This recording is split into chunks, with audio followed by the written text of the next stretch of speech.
Are you seeking a better way to accelerate your sales, to scale your business, to live a life with no limits? Accelerate Sales Podcast features global experts who have cracked the code to recurring revenues with proven sales systems and get you on the fast track to scaling.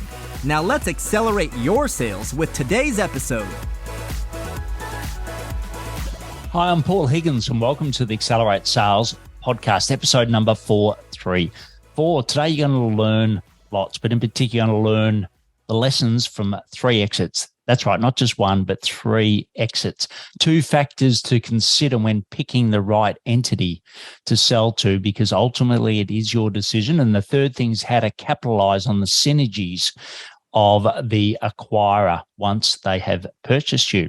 If you're a first-time listener and you love what you hear, please subscribe. If you're a regular, always welcome those reviews. There will be a summary in the app that you're listening to, but you can also get the full transcript at paulhigginsmentoring.com/podcast. It's just episode 434.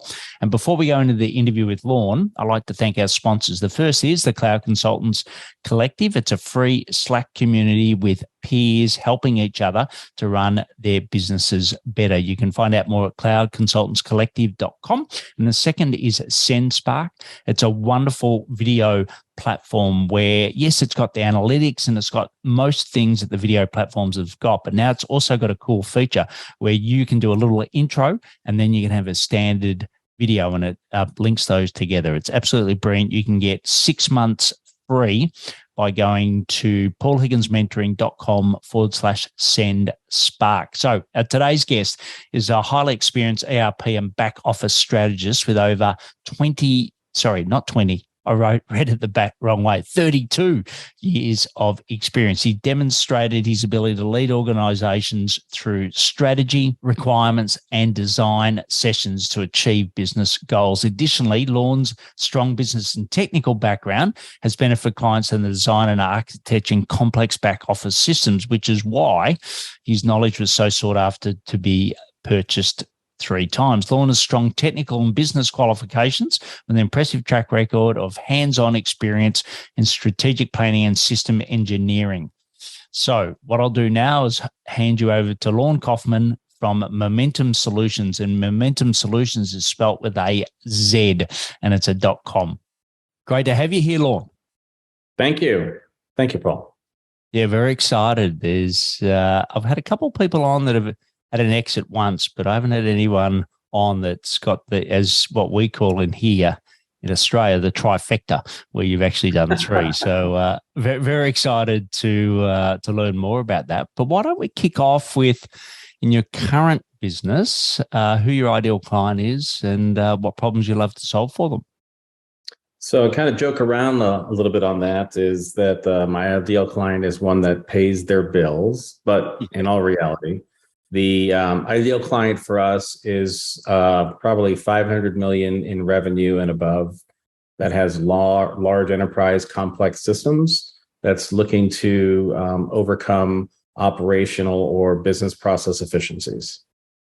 Right. And what sort of, are they on the cloud at the moment, or are they migrating to the cloud? Does it matter? Some of our clients are have dabbled in the cloud. Some of them are partially in the cloud. We help them also with a multi-cloud strategy if they're already in the cloud. We look at the business process to marry those processes to technology to solve those business solutions for them. We also help them in the orchestration and management and maintenance of those application and cloud implementations ongoing into the future as well. Yeah, great. And if we sort of take all the way back to your first business, the one that you first scaled and exited, just tell us a little bit about that business. So that was in the 90s, late 90s, coming out of IBM and KPMG. We decided to start an ASP, an application service provider, before MSPs were in vogue.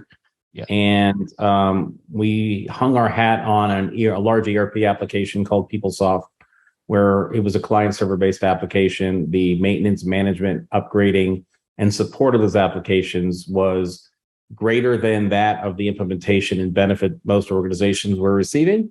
So we saw an opportunity in the market and were able to serve that in the application service provider space by solving the upgrade, maintenance, and management of that application by giving that to us for a fixed monthly fee for a multi-year contract.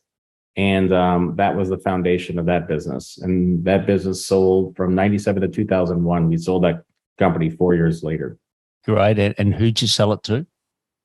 So 3 players in the market were the leaders: US Internet Working, SureBridge Technologies, and us. And we sold to SureBridge Technologies, which had then since become AT&T Services, I believe. Okay. And which way did it go? Did they approach you? You approached them? How did it sort of unfold? So we were the initial money we founded or to start the company was through venture capital. And the venture capital company, we sought $10 million in VC money. It was given to us at what I'm going to call a low equity play, if compared to what you would do today. It was 20% equity in our company. They helped facilitate the bridging and finding of an organization that would be interested in us. The reality is that we competed with them, so they knew us. Yes. But the venture capital company brought us together to work the deal out. Right. And was that always their plan when they came in, that they were going to take an exit with one of the two? There was, and if you know the dates I'm referring to, 97 was the heyday. And 2001 was a year past the heyday. So we did well. We didn't do as well. That was back in the day when organizations' valuation were based on revenue, not based on profitability. So yes, that was their plan. Yeah. Great. And what was sort of the key learning that you took out of that exit? Out of the exit? Well, the entrance was interesting, and the exit was also interesting. I'm a serial entrepreneur, as my wife coins me. So prior to the signing of the papers on the exit, I was already thinking my next thing. And over those 4 years, I learned a great deal, both on the operational side of running a business, more importantly, on the back office financial side of running a business, as well as the sales and marketing side. So the things I took away, not just out of the exit, but through the 4-year experience, was the emphasis on the operational efficiency in your own house, even though you consult and give that advice to organizations as part of your core business as well. Yeah. And what were some of the key strategies you implemented from the operational point of view? So prior to that acquisition, working at KPMG, finance and dollars of what we did and how we did it was not front and center. Yeah. When it's your money and somebody else's money, it needs to be front and center. Yes. So that became more of a discipline that we undertook and made part of our DNA. So we always looked at things through 2 lenses: what the positive impact to the customer was and our employees, and then what was the impact to cash, positively or negatively. And those were our tenets to make decisions. Yeah. And did you run that first business? Did you run it differently based on the fact that it was VC funded and you were going to exit versus what you'd run a business today? No, we were very fortunate in the VC. They met with us on a quarterly basis to see where our spend was against the revenue. They were not micromanaging us to that extent. So no, we ran that business like it was our money, with the intent that we would build that business from a $0 revenue business to a $15 million revenue business that we did in 3.5 years.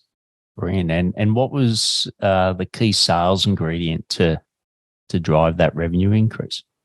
So having the right sales and marketing engine is important, but having the right market environment is also important. So that market environment was buzzing with ASPs, just like 10 years prior, 15 years prior, that the implementation of ERPs did. Just like today's market is buzzing with cloud, migrate to the cloud. So the environment plays a part in that sales engine, but having a good marketing sales strategy is critical as well. Yeah. And what were some of those, if you look at, if I had to, pick 3 buckets or 4 buckets on what drove you Sure. guys leads? What were those 4 buckets? Well, so before I go to leads, I would say that know your offering, know what you're good at, focus on that. Don't try Yes. to be everything to everybody. That's one piece of advice I would give anybody. Don't try and be everything to everybody. As you adopt new capabilities, have a plan and a strategy of how you incorporate those capabilities into your current business model. As far as our key takeaways and our key capabilities that we provided, from a revenue standpoint, it was really the ASP model in the PeopleSoft space that we kind of rode that horse for. I'm going to say in my second and into my third company, it was a very similar horse that we rode. So that's kind of really where that benefit and value came from for us. Yeah. So pick the right market and therefore the partners sending you leads and Sure. Yeah. Which is, all, what do they say? All boats rise in a high tide. So I think that's and they go in a load too. Yeah, true. So tell us the second company. Tell us about the second company. The second company was an offshoot, not an ASP. ASPs were tough. A lot of investment in capital and hardware. We had data centers, co-located data centers. I wanted to stay away from the 24 an hour, 7 days a week support maintenance of said clients. And we focused back on where we got our start. And that was in management consulting, focusing on large businesses, large enterprise problems, and bringing that to bear. So the second company was by the name of System Efficiency, where System Efficiency was a boutique consultancy in back office systems, focusing mainly on Oracle-based applications. Right. And, I know the first model was recurring revenue, which was great, monthly fee, et cetera. With management consulting, did that see the business model change, that it went more project-based than recurring revenue? It did. So System Efficiency was in business for about 7 years. And we started out with that time and materials model, but focusing on the strategy of large organizations. We fell quickly into our similar model of being able to provide good consulting, good management and maintenance to large organizations and their systems. And we converted that into a managed services model, not an ASP model. Hardware was not in play. It was just continuous contractual labor at a scoped and fixed price that gives the organization predictability and cost for the value and service that we're delivering. And it gives us the viability of continuous revenue so we can forecast our demand that's going to be put on us by our customers. It was a win-win on both sides. Great. And was there any particular verticals that you focused on?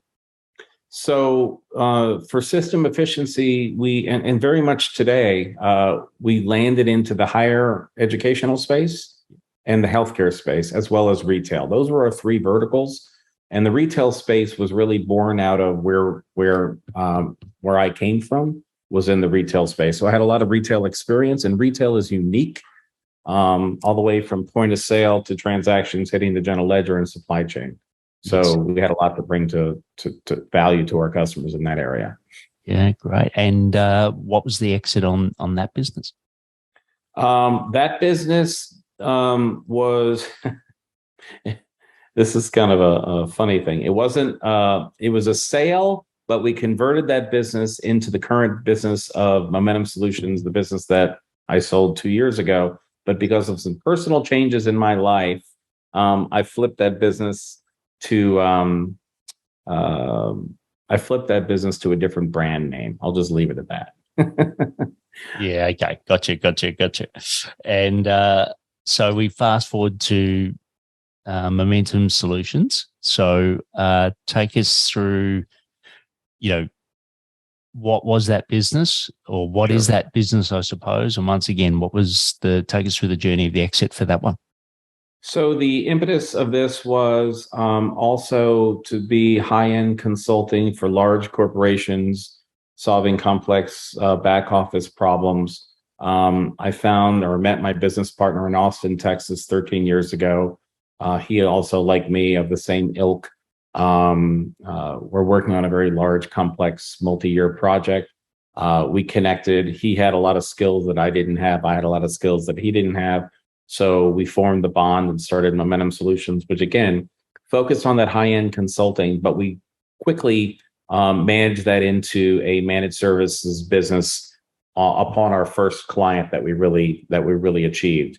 And that client in the Northeast came to us and said, could you provide us the maintenance support, ongoing control of our systems in a controlled, predictable fashion when it comes to cost? And hence was born our MSP model within Momentum Solutionz. Yeah, brilliant. And is that predominantly on what platform was that on?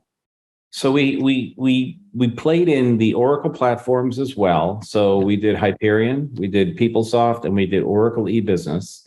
Yeah. We did it from the infrastructural side, technology side and infrastructure. We did it from the business process and data side, and we did it from the technical development side. So we had kind of three legs to the three-legged stool that we could provide those valued services. Additionally, Jeff, my business partner, and myself could provide leadership or strategic management consulting services to organizations that needed a roadmap moving forward. Yeah, great. And so Jeff, the partner. So some people are, yes, I'll always have a partner. Some people are like, I'll never have a partner, right? So for you, you said you met Jeff in, Austin, Texas, but was it a chance meeting? Was it planned? Tell us a little bit about how you met Jeff. It wasn't planned. I found my way onto my next engagement after system efficiency. Yeah. And I ended up meeting with him. I was a leader in that practice, in that business for this company. And he was also a leader in that business, the other side of the business. And over the course of probably a month, we figured out that we had complementary skills and views. And I saw it pretty quickly. I asked him to lunch and said, why don't we go into business together at the end of the day? Because you're doing your side of the business, I'm doing my side of the business. If we bridged it and came together, we can form a much bigger business. Now, that was 13 years ago. Yeah. And if we fast forward, it worked out very well for us. Right. And what were those complementary skills? What were you good at and what was he good at? So I'm a very pie in the sky, very creative, thought-provoking, talk with my hands, obviously, kind of guy. I could solve very complex technical problems. I listen to business solutions, understanding technology is not the hammer and everything is the nail, but I can apply that logic to all, speaking to developers all the way up to the C-suite. Jeff is more pragmatic. He has a CPA financial background. He's my balance. So I'm the yin, he's the yang, or the inverse of that. My wife called him my work wife. So we're just very well balanced in that respect, but he has much more financial focus or financial experience than I do. Yeah, that's brilliant. Well, look, I had a business partner, Scott. So shout out, Scott, if you're listening. And yes, it was very similar. So I'm more like you. I come from corporate, so more strategy, more sales, and marketing. That was sort of my thing. And then and overall customer. But Scott was the guy that ran the operations, did all the technical side. So we worked really well. But I think for us, and it sounds like for you and Jeff, is our values were aligned. So when it really came, we sort of set out, these are the way we're going to make decisions when things go bad. And if you're listening to Lorne and I, have that. If you're entering into a partnership, it's all fantastic at the start, but have that conversation when it's great of all the things that potentially go wrong and what's the scenario plays out there. And when we did that at the start, Scott and I were very aligned, so it made it very easy. And it made it easy for us to have an exit. And, I still talk to him regularly. So, I think if you do the right partners, it's brilliant. So, you talked about Oracle, PeopleSoft, etc. What were the differences in the way that those businesses brought you sales in this current business? So with Momentum, as the environment changed and cloud got introduced, I'll say I know it's been around longer than 5 or 6 years, but in our space in the last 5 or 6 years, and SaaS came to bear, It's kind of changed our not our customer. It's changed the landscape.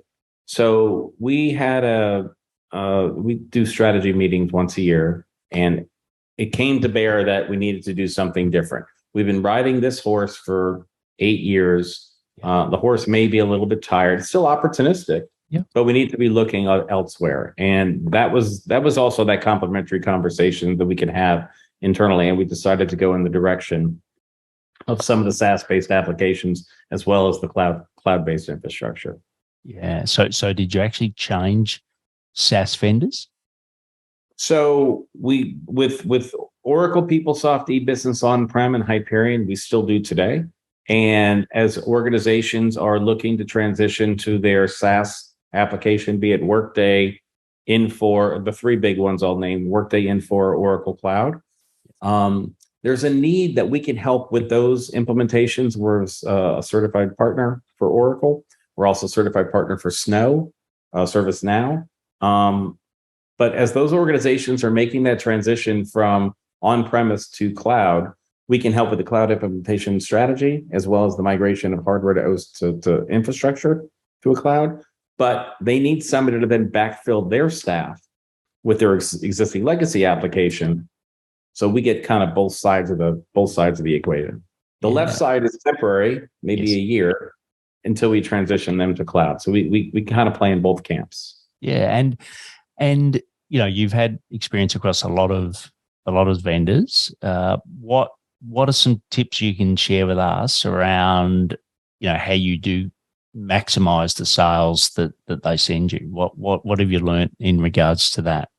So you're referring vendors such as OCI, Azure, hardware, cloud, or okay. Yeah. So we play in the 4 top cloud vendors. I'm going to call the 4 top: AWS, Azure, OCI, and GPC, Google Play. Google Cloud. We allow our customers to kind of dictate that. We give them advice and guidance. As an example, if I'm an Oracle's database customer and I decide to go to AWS, we can give them the advice that you're going to pay almost double for the database license outside of OCI, because Larry controls the license. He'll give you 2 for 1 on the license side.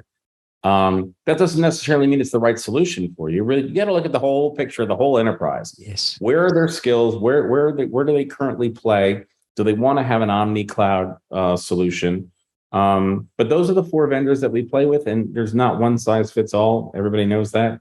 It really depends on where you are and what your strategy is. And if they don't have a strategy, we help them with the strategy and the roadmap. Yeah, right. And the exit of this last business, right? Momentum Solutionz. So take us through how that played out. So one of our, I'm going to say 2 years into Momentum Solutionz, Jeff and I tried our hand at hiring salespeople. I'm not a salesperson. I'm a sales support person. We were we were unsuccessful in that play. So we partnered with a company called Edrock Technology Partners, who we've been partnered with for 7 years. They are our sales engine. They're a staffing company in the area of our PeopleSoft and cloud. We do the project-based work and managed services work for Edrock. They were acquired 2 years ago in February by a parent company called BGSF. Fast forward a year after that acquisition, they introduced us to BGSF. We had a lot of cohesiveness in our businesses, and BGSF, through their due diligence, saw it was a good value play for them, acquired us. As of late, BGSF's position now is to be a consulting company with some staffing and focus on managed services. And they're a $450 million company. Right. So I'm excited about being part of that bigger thing. Yeah, brilliant. And I believe at the moment you're on an earnout. Is that correct? I am on the 2nd year of my earnout. We exceeded expectations on the first year, so we got a little kicker. We got cash up front. It's public knowledge, but it was 75% cash up front and 25% on the back. And we were able to exceed 110% more than that of revenue forecast. And we're on track to do that again in year 2. They've since asked me to stay on and play a bigger role and run their the managed services division for the entire organization. So I'm playing in that space for right now. Yeah, brilliant. And as far as that growth, how much was led by the synergies of the businesses coming together versus how much by, you and your original sources of revenue? So that's a great question. So with EdgeRock was never focused on selling just Momentum Solutionz. They were doing their staff augmentation. If they heard an opportunity, they'd kick it our way. With the acquisition of BGSF, there was now a focus. So they have 165 sales folks that do nothing but sell their services across the organization. So when you have 165 people focused on selling, staffing, and managed services, your sales will naturally increase. And one of the concerns Jeff and I had when we came into this was, will we be able to swallow the pill that fast? Will we water from a fire hose? We were fortunate enough that we did a crawl, walk, run model, and we're foundationally prepared.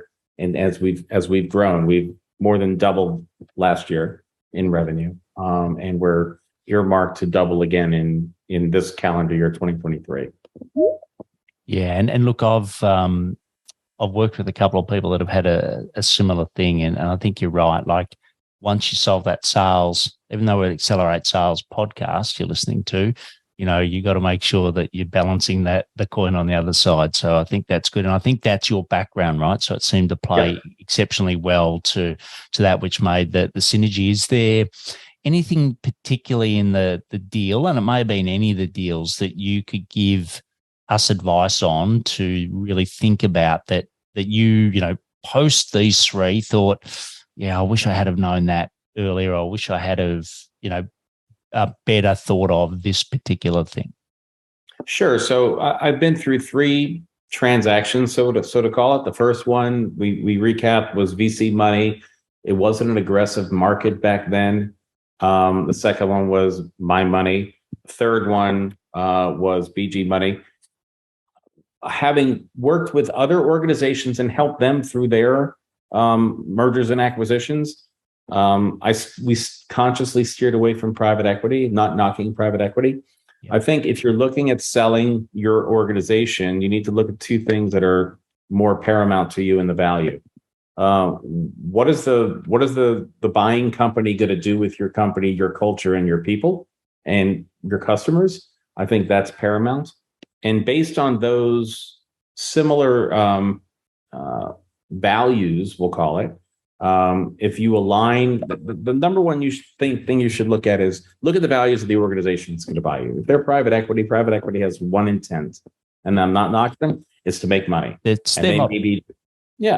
may be a chopping block, cut off 75%. That's not good. 25% that is, and just you need to take that into consideration. Secondarily, you need to see the synergistic value that this buying company has. So, for example, if a retailer decided to buy us because they wanted to get into the managed services business, I don't know if that's a good synergistic play. Hope is, this old sales guy once told me, hope's not a strategy.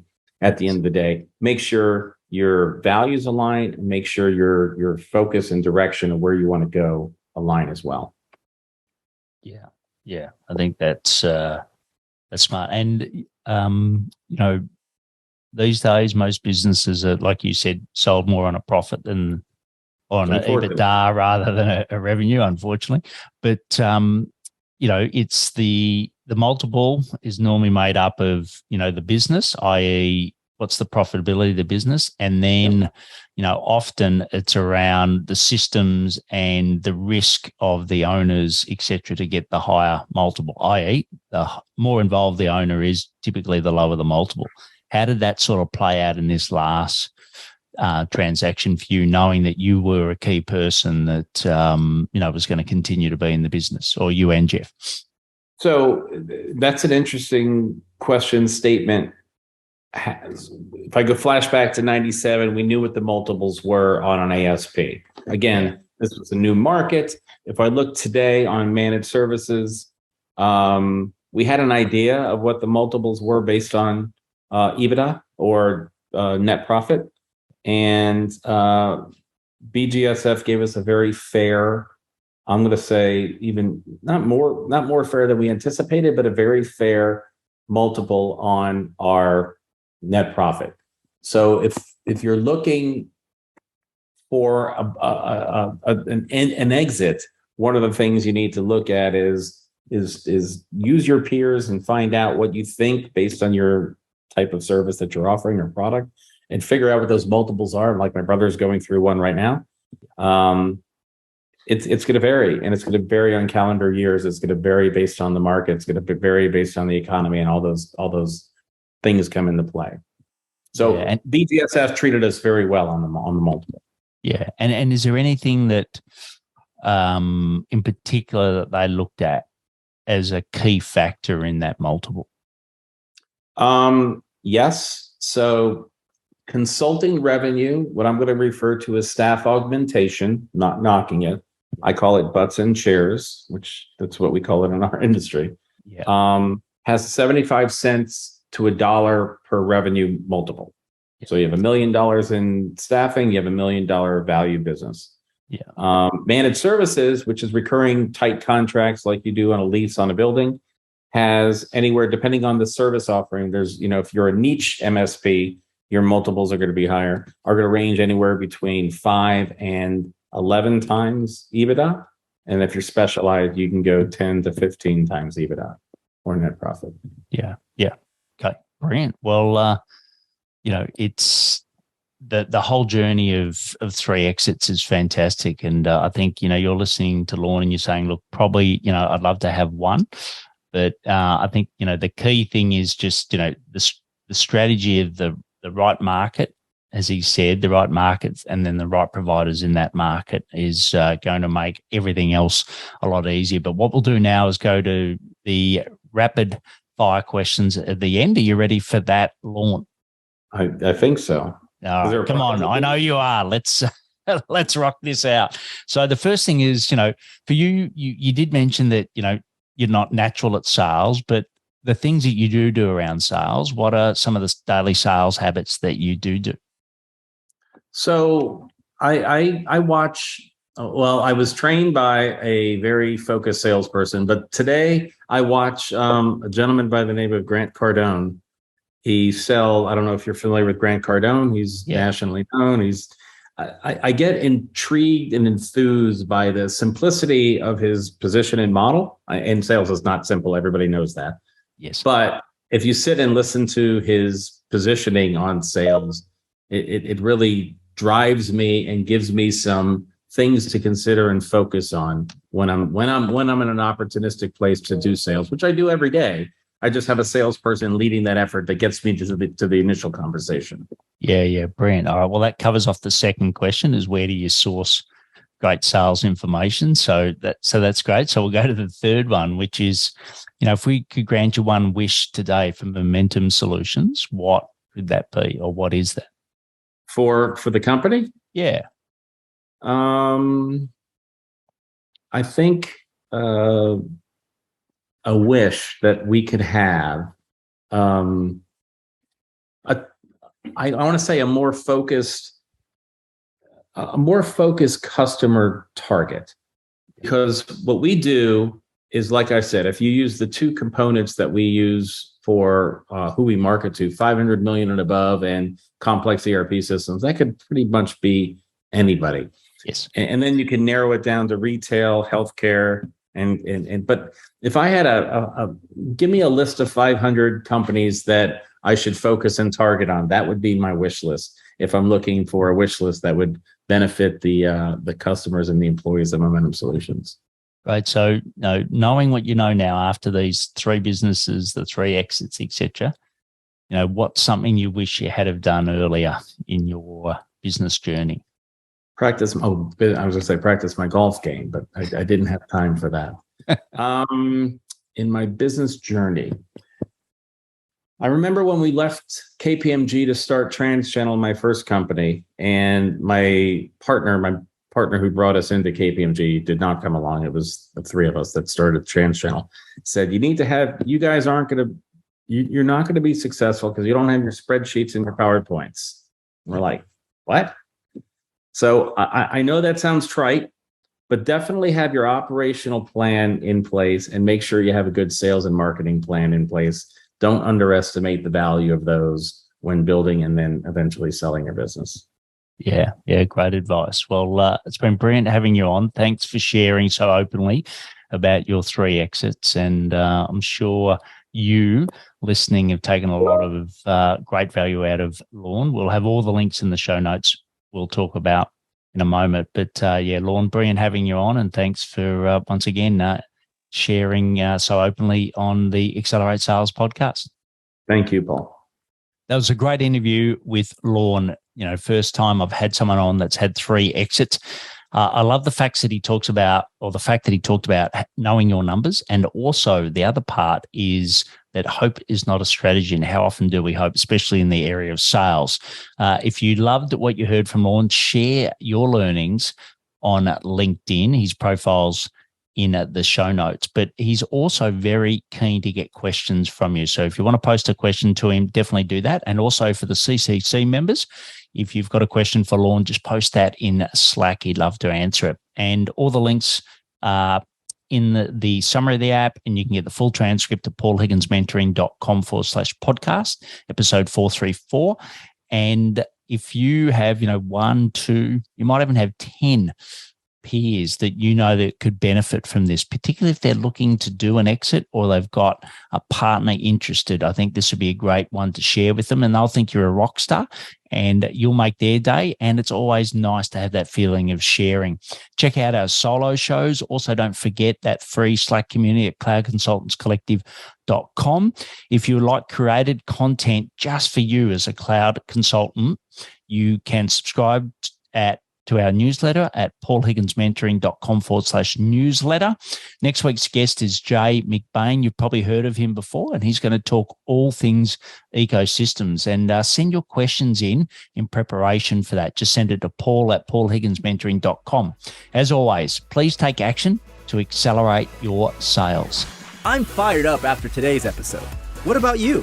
But hey, before you go, learning is just one piece of the puzzle. Now it's time to put today's strategy into action.